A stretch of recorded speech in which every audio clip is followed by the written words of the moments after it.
Bonjour à tous et bienvenue sur l'atelier de Seb. Une des questions qu'on me pose le plus souvent, c'est comment faire pour envoyer mes photos dans le bon format, la bonne résolution, que ce soit pour Facebook, Instagram ou simplement pour ses clients. Devinez quoi? On va le voir tout de suite.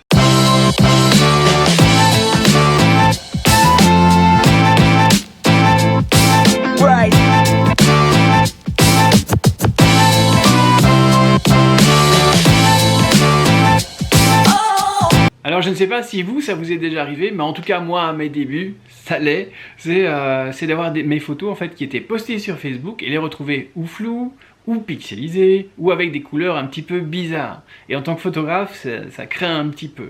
Et donc de là, j'ai cherché un petit peu sur différents blogs, sur des forums et ainsi de suite. Et il s'avère en fait que quand je postais mes photos, je les postais en haute résolution en espérant justement avoir des photos de très bonne qualité, mais j'ai oublié en fait que Internet c'est pas pour les impressions et donc il y a cette histoire, il y a déjà le DPI, on va en parler un petit peu tout à l'heure, mais il y a aussi la résolution et ainsi de suite.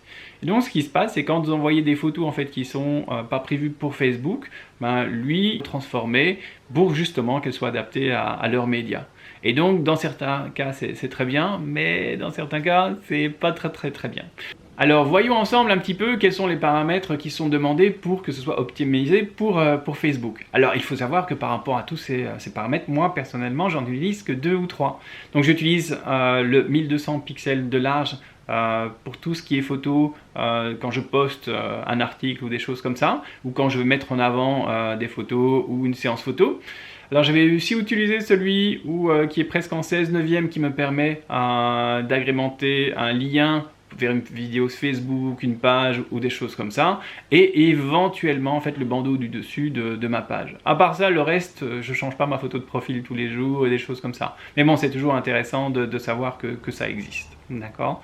Alors, ah oui, juste une petite chose, c'est quand vous participez au concours sur la page de l'atelier de Seb, donc sur la page Facebook, le lien est juste en bas. N'oubliez pas en fait que vous pouvez utiliser la même résolution des 1200 pixels de large. Attention qu'il y a une question de résolution qu'il faudra aussi respecter, qui est bien de 75 dpi, sinon Facebook va vous compresser votre image et risque de faire des catastrophes, d'accord ? Alors maintenant qu'on a vu la résolution pour tout ce qui est Facebook, on va voir maintenant pour Instagram. Pour Instagram, c'est quand même beaucoup plus simple.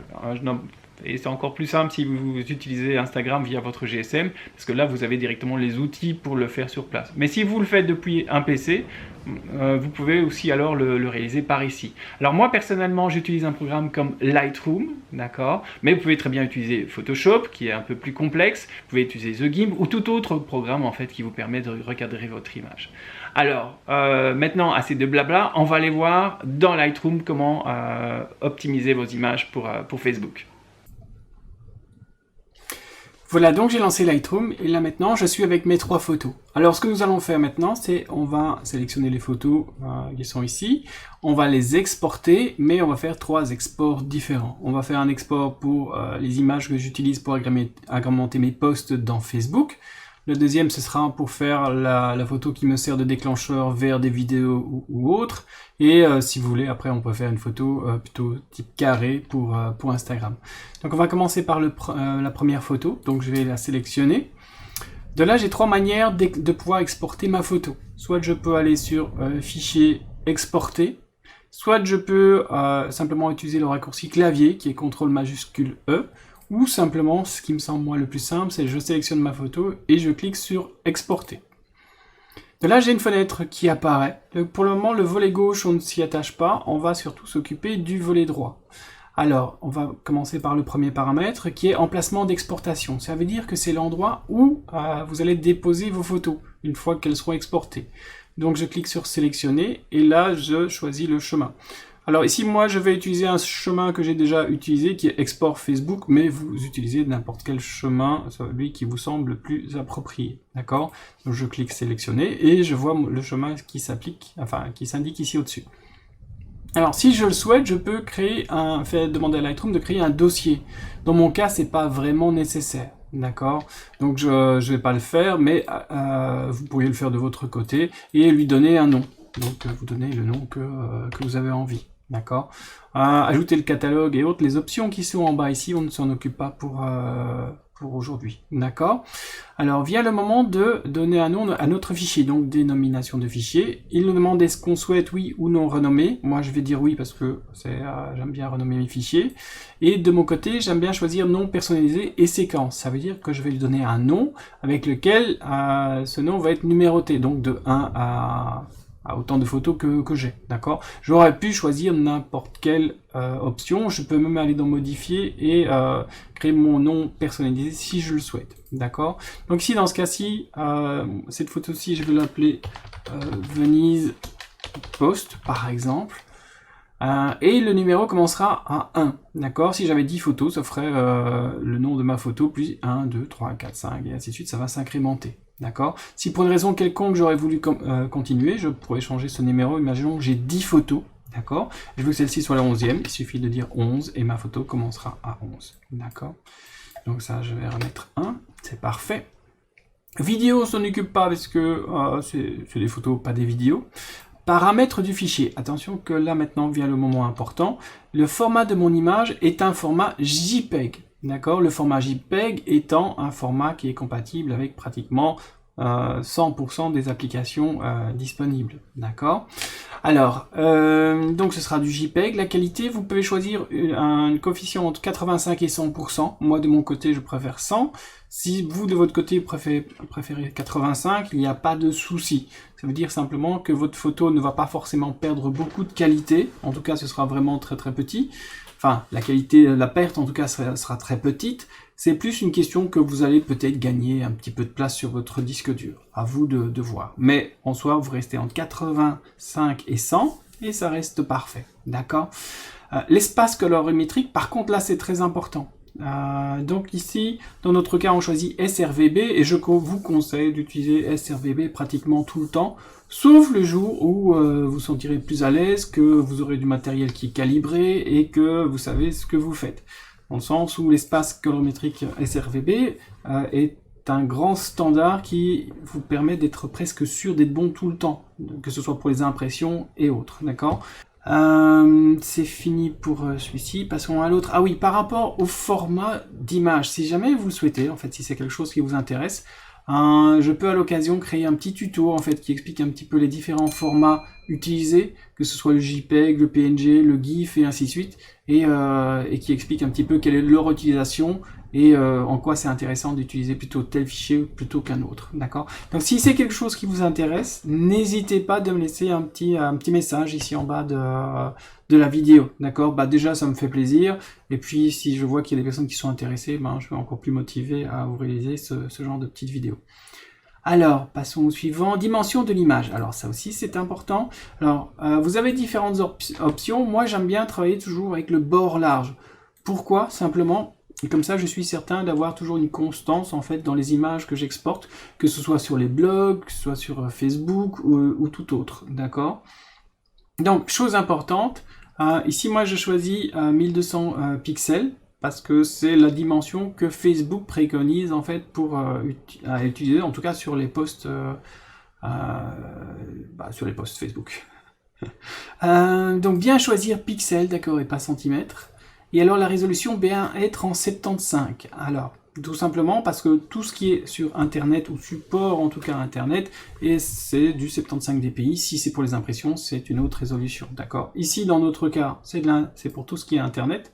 Donc 75 dpi, et bien choisir pixels par pouce et pas pixels par centimètre, tout simplement parce que pixels par pouce c'est 2,54 cm et qu'un centimètre c'est 1 cm. Donc ça veut dire que si vous n'avez pas la bonne option, vous allez avoir des soucis avec votre photo.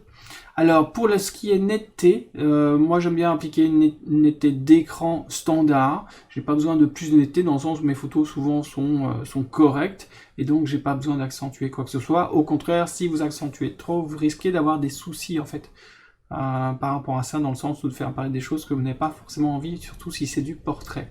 Métadonnées, je n'utilise pas. Application d'un filigrane, donc c'est là où je vais appliquer ma signature sur les photos.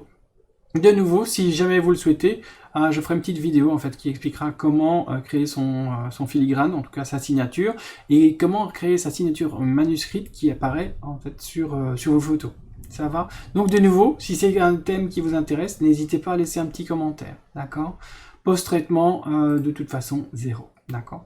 Là, j'ai les spécificités en fait pour créer mon premier export avec ma photo pour le post Facebook. Alors, j'ai pas envie de recréer en fait, de refaire la même chose à chaque fois que j'ai une photo à exporter. Aussi, ce que je peux faire, et c'est là maintenant qu'on va sur le côté gauche, c'est je peux cliquer sur le bouton ajouter qui est ici, et là je vais créer une sorte de template en fait. Donc une sorte de gabarit qui me permettra de reprendre tous ces éléments. Par exemple, je pourrais l'appeler test Venise. Et donc ça veut dire que chaque fois que je viendrai sélectionner test Venise dans les dossiers utilisateurs, je vais faire créer. Et vous voyez que normalement maintenant j'ai test Venise qui est là. Ça veut dire que chaque fois après que j'aurai une photo comme celle-ci à faire, je n'aurai plus qu'à venir cliquer sur le bouton pour exporter ma photo. D'ailleurs, je vais vous montrer. Ici, par exemple, je vais sur tout ce qui est export sans logo, en 2030. Tous mes paramètres ont changé. Et je veux revenir sur mes paramètres Venise. Vous voyez, je clique sur le bouton Venise, la ligne qui est bleue ici, et tout est redevenu comme on avait paramétré. D'accord? Une fois que c'est fait, je clique sur exporter et ma photo est exportée. D'accord? Et si je vais dans mon dossier, alors, je vais aller dans mon dossier.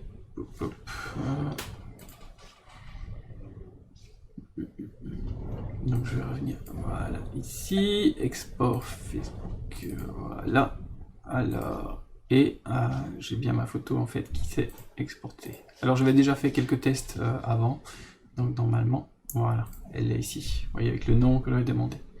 Alors, maintenant, donc ça c'était pour la première option. Maintenant, on va faire la même chose, mais avec l'option pour tout ce qui est image pour agrémenter une vidéo ou autre. Alors, ce genre d'image, ça ressemble plus à du 16/9 qu'un format standard photo, d'accord? Donc, pour avoir les paramètres préconisés par notre ami Facebook, cette fois-ci, je vais devoir recadrer ma photo et pas laisser Lightroom le faire, sinon il risque d'avoir des petits soucis. Je vais vous montrer tout de suite le pourquoi. Donc, je vais dans Développement. Je viens ici sur l'onglet recadrer. Et alors, à côté du petit cadenas, il y a l'option de pouvoir choisir le format des photos.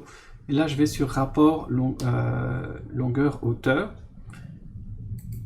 Et là, je vais mettre 1200 par 630, qui est ce que demande notre ami Facebook. Je clique sur OK, et vous voyez que j'ai une sorte de format cinéma, d'accord? Vous voyez que si jamais je laisse Lightroom le faire, il coupe les pieds de mes mariés, et ça c'est pas très gentil pour eux, d'autant plus qu'ils sont super sympas, donc on va pas leur faire ça.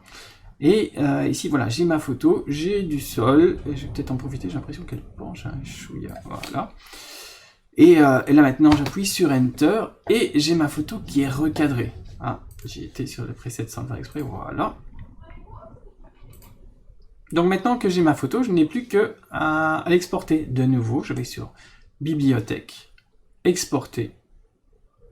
Alors, du fait que je l'ai recadré avec la bonne hauteur, vu que c'est du 1200 et que ici on exporte en 1200, j'ai pas besoin de recréer un nouveau profil.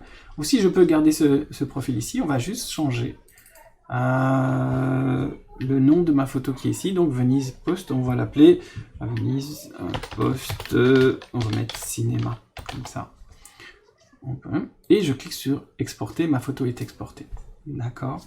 Et donc si je retourne sur mon dossier, je devrais maintenant avoir une photo qui s'appelle, voilà, et donc voici ma photo. Alors maintenant avec la troisième photo, on va faire la même chose, sauf si ce n'est que cette fois-ci on va le faire pour Instagram.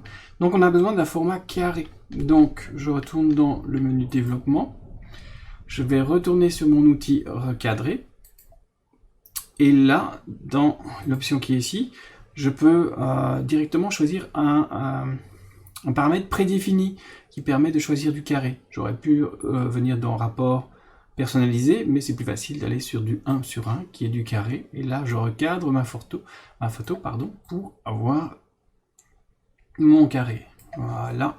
À la limite, on va supprimer la petite madame qui est là derrière. Voilà. Et là, j'ai ma photo. D'accord. Une fois que j'ai ma photo dans le bon format, je n'ai plus qu'à retourner sur Bibliothèque, Exporter. Alors cette fois-ci, on va juste vérifier parce que Je vais juste vérifier.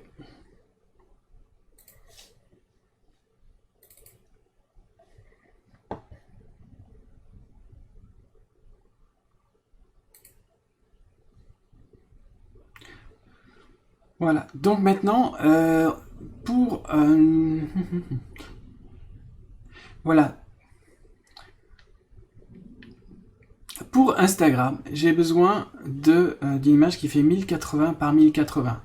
Donc si de nouveau je prends bord large 1080, du fait que je fais un cadrage en carré, mon 1080 sera 1080 aussi bien en largeur que en hauteur. Donc je peux laisser simplement 1080 par 1080. Les autres paramètres ne vont pas changer, si ce n'est que je peux juste changer mon nom, qui est ici, et par exemple dire que c'est Instagram. Voilà. Alors comme c'est un paramètre d'exportation que je risque d'utiliser souvent, à ce moment-là, je peux aussi de nouveau créer un gabarit. Donc je vais faire ajouter, je vais l'appeler Insta. Je vais le créer. Et donc ça veut dire que la prochaine fois que j'aurai besoin de refaire de faire une image pour Instagram, j'aurai qu'à revenir ici, cliquer sur sur mon gabarit, et donc chaque fois il va me redimensionner mes photos en 1080. Ça va? De nouveau exporter. Et donc si on va vérifier ici dans notre dossier, là maintenant je devrais avoir un format carré pour mon Instagram. Voilà, moi je pense qu'on a fait le tour avec Lightroom.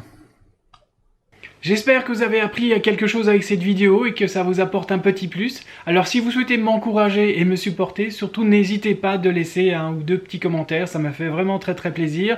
N'hésitez pas aussi de liker, c'est vraiment important pour la chaîne, pour continuer à la faire vivre et ainsi de suite. Et surtout de partager autour de vous.